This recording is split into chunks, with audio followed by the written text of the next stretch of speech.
Bonjour à tous, je continue à vous partager des extraits du livre du cardinal Ratzinger, Foi chrétienne hier et aujourd'hui. Contrairement à cette interprétation, nous devons affirmer que primitivement, il ne s'agissait pas de deux conceptions complémentaires. Nous nous trouvons plutôt devant deux représentations générales différentes que l'on ne saurait additionner purement et simplement.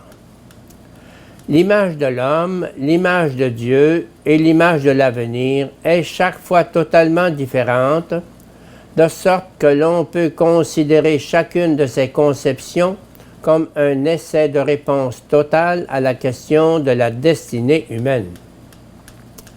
La conception grecque est fondée sur cette représentation que dans l'homme, deux substances, de soi étrangères l'une à l'autre, sont réunies, dont l'une, le corps, se décompose, alors que l'autre, l'âme, est de soi immortelle et continue de se faire à subsister par elle-même, indépendamment de tout autre être. Et c'est même en se séparant du corps, étranger à sa nature, que l'âme arrive à réaliser pleinement son être propre. À l'opposé, la pensée biblique présuppose l'unité de l'homme.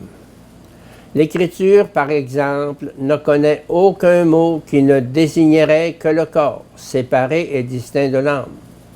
Et inversement, le mot « âme » signifie le plus souvent l'homme tout entier avec le corps. Les quelques passages où semble se dessiner une autre vision des choses oscillent entre la pensée grecque et la pensée hébraïque, sans renier pour autant l'ancienne conception. La résurrection des morts, non des corps, dont parle l'Écriture, concerne le salut de l'homme tout entier et non le destin d'une moitié, peut-être même secondaire, de l'homme.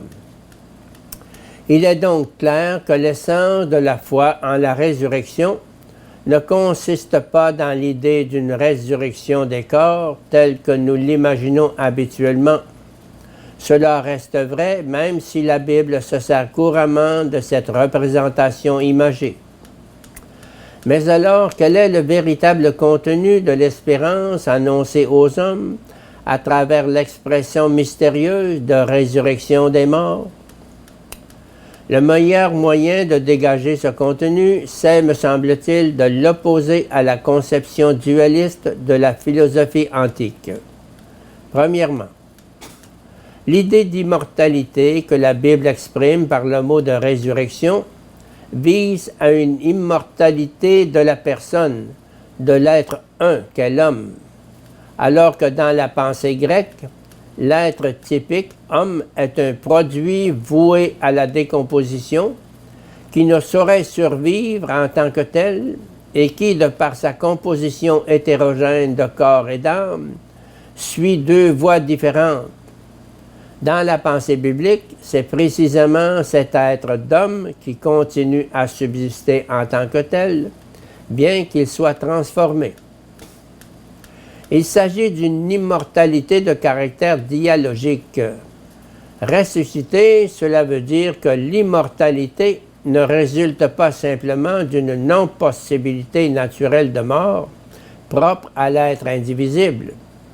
Elle provient de l'action salvifique de quelqu'un qui nous aime et qui a la puissance nécessaire.